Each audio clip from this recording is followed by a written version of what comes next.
y'all?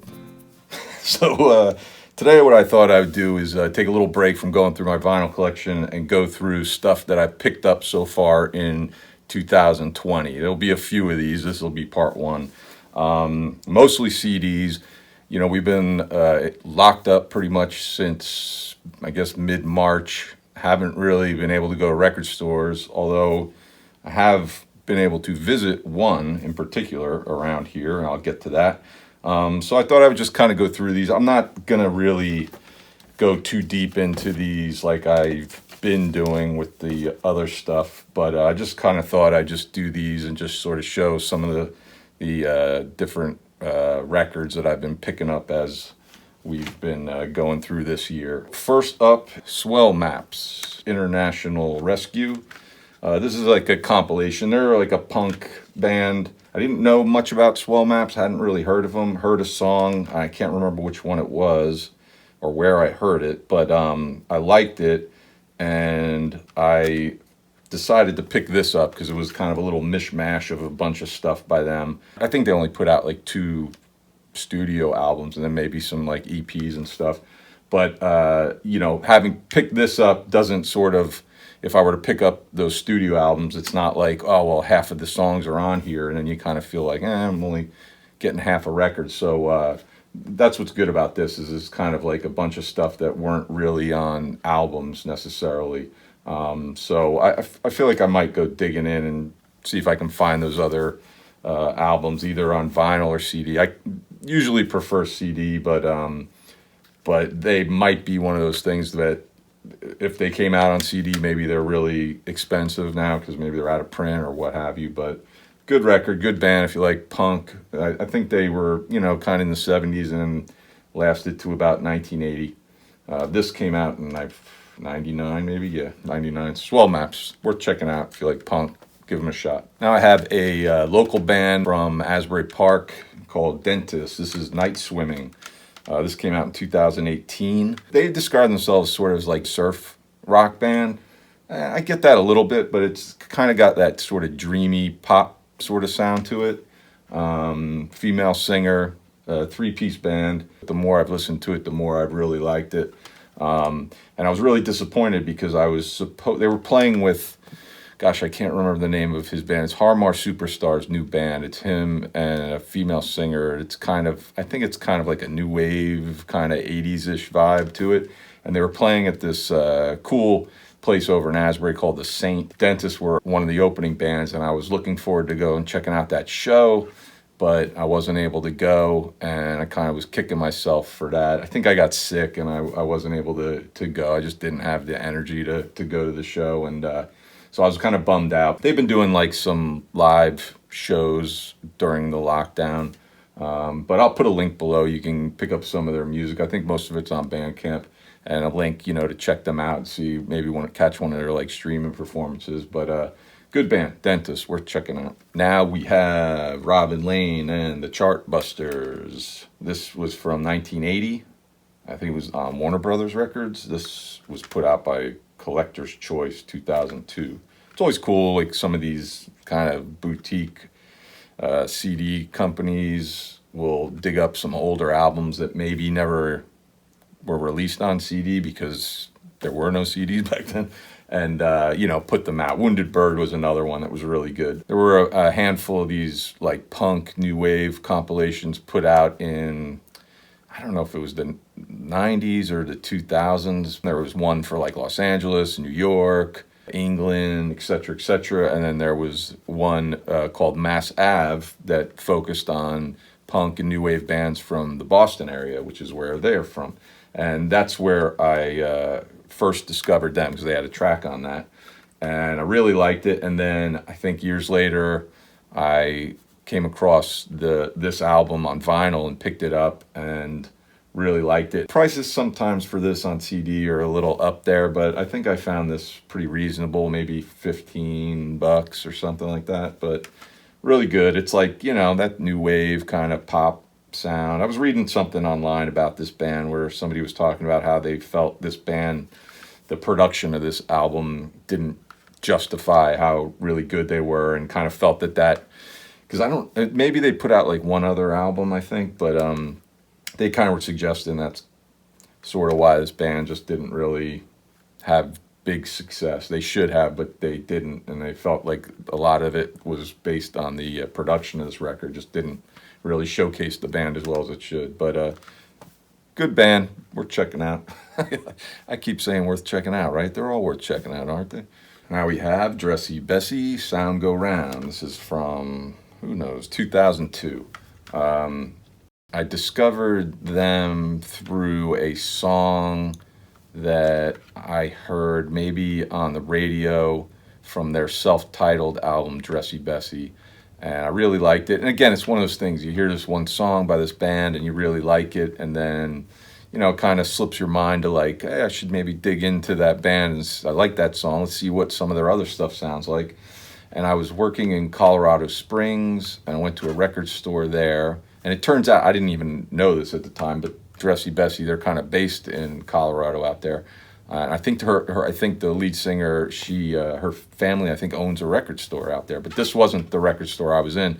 But, you know, I was just in there looking, and I had my list of stuff that, like, to maybe look for, and I had Dressy Bessy on there. I was shocked that they had something by them because, you know, it just seemed like this kind of more obscure-ish kind of band.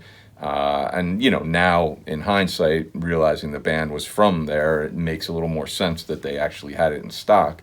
But I picked it up, and I really, really like that album. It's very, like, kind of, I guess, it's got sort of a little bit of a vintage sort of sound to it, like maybe like 60s kind of bubblegum pop. And I don't say that negatively. It's really catchy tunes. And so that Dressy Bessy, the self-titled I had, and then again, it's like a few years later, I was like, why? I love that record. Why didn't I go digging around for some of their other stuff? They have a handful of other records out. So just this year, really, I've started picking up, or I think like in December, I picked up one of their other, I think their first CD I found in a place in Santa Monica, Record Surplus, and picked that up. And again, same thing, I really, really liked it. And then, so this year, I've like trying to start digging up some, and I ordered this, I think, on eBay. I got it for a good price, and it's really good. And the sucky thing was that there was another album by them, I think it's called Electrified, that I ordered the two of them together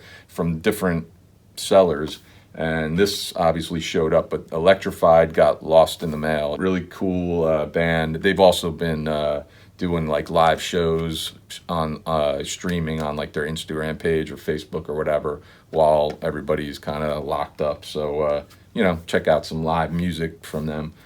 Dressy Bessy, Sound Go Round. So obviously, you know, we're all locked up. What are we all doing? A lot of us are watching movies and TV, right? So the other night on Amazon Prime, there was a film I'd never heard of called Rockers. And it was like set in Jamaica. It was kind of an indie film in Jamaica, you know, kind of a tale about you know, dudes just kind of getting by or whatever, you know, with a great reggae soundtrack. So obviously the next day looked up online to see what I could dig up, and there we got the Rockers soundtrack on Mango Records. I think it was 79. You know, it reminds me a lot of like The Harder They Come. You know, there's like a mishmash of artists on here. Inner Circle, Junior Mervin, Bunny Wailer, Third World, Bernie Spears, Gregory Isaacs, Heptones. I really like this. We Are Rockers. That's one of, I think, my favorite tune. Police and Thieves is on here. Stepping Razor. I had all those before previously, but they're on here as well. But really good soundtrack, you know, a little compilation of some great reggae tunes from the late 70s. And a pretty good film, too, you know. The next two records that I picked up this year, bought digitally, I think one of them you can get on like a 10-inch vinyl, but most of this band's output, it's not really available on physical media. They had no, as far as I could see, or they don't anymore, have any like CDs available to purchase, and vinyl's very limited as well. But I heard this one tune by them called She Comes, She Goes. Might have heard it in a movie that I was watching.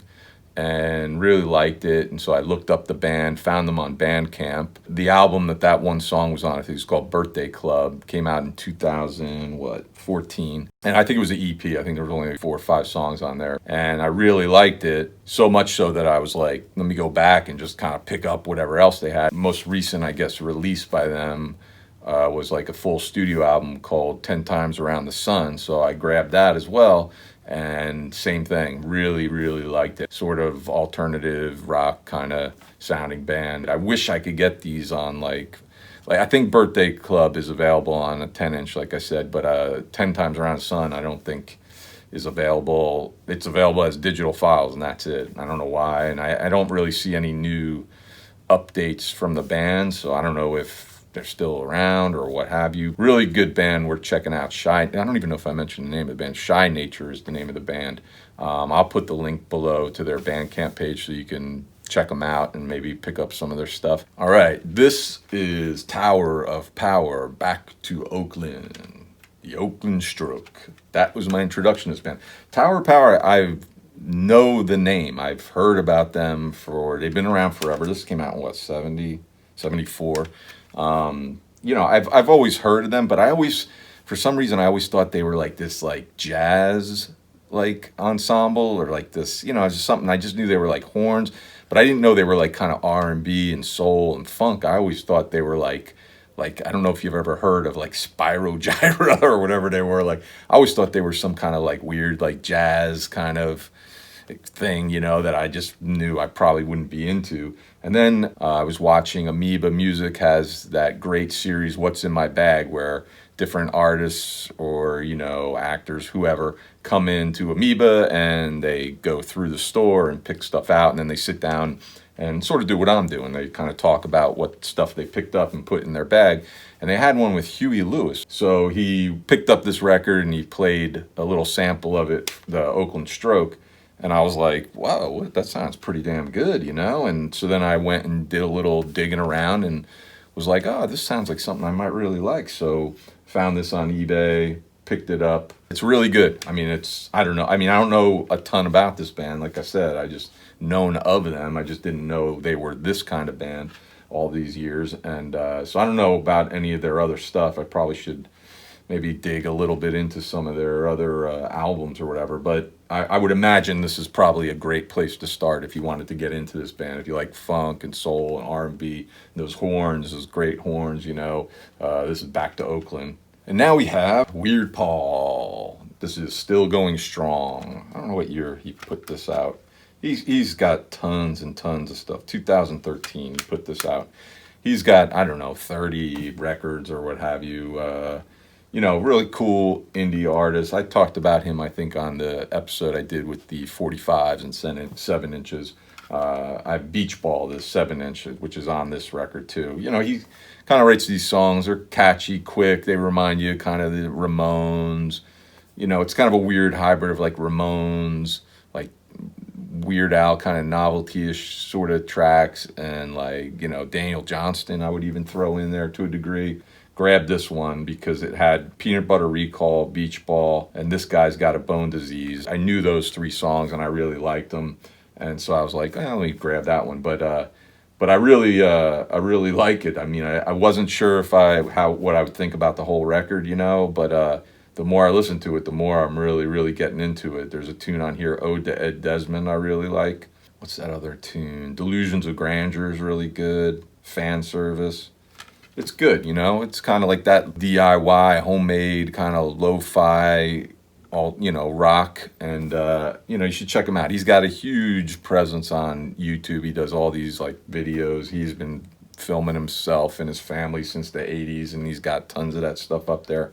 You know, you'll get a kick out of that as well. But his music's worth checking out, too, you know. Weird Paul, still going strong. The one opportunity I had to sort of go to a record store was a local place here in Red Bank, New Jersey called Jack's. They've been around forever. I was going there when I was a little kid, first getting into music in the 80s, and they're still around, still kicking, and they posted on their Instagram account, I guess Facebook too, that they were available for curbside pickups, you know. So when this record came out, I reached out to him and said, hey, you know, I'll take that on CD. And, you know, worked out the details, pulled up, put the mask on, knocked on the door. Jack came out, passed it through the slot in the door, and I go up now to my car and popped it in. And this was the new Abnormal, new record by the Strokes. And I like the Strokes a lot. I've seen them a couple of times. I've seen them a couple of times live, and they're always pretty good. Their last record, Come Down Machine, wasn't too thrilled with. I've tried a few times to listen to it, to get into it, thinking like, oh, the more times you listen to it, the better it'll probably get. And it just still hasn't really clicked for me. But this one I like. You know, this one there's a lot of catchy tunes on here. So I remember looking at the liner notes in the album, and I saw Billy Idol and Butler Brothers mentioned, and I was like, oh, that's kind of weird. And I didn't realize, I thought maybe that they really wrote like a new song with those guys. I was like, oh, that's kind of cool. And then I realized after the fact that it was just, no, they used kind of hooks or melodies or something from their old songs, so they felt it would be the smartest thing would be to give them credit. But I like this. It sounds kind of like, step in the right direction. It was good hearing a new Strokes record. Didn't really expect one, and I like it. I think it's good. If you like the Strokes, definitely check it out. The new Abnormal. I mean, Jesus, could there be a more fitting title for 2020? So that's it. Part one of my 2020 pickups so far. I'm going to be doing a couple of these as the year goes on. By all means, subscribe, like the video, all that kind of stuff. And, let me know if you have any of these records. I'd love to hear your thoughts on them, or maybe even suggestions for other records by some of those bands that I was talking about, Swell Maps, Tower Power. And, hey, take it easy. We'll see you next time.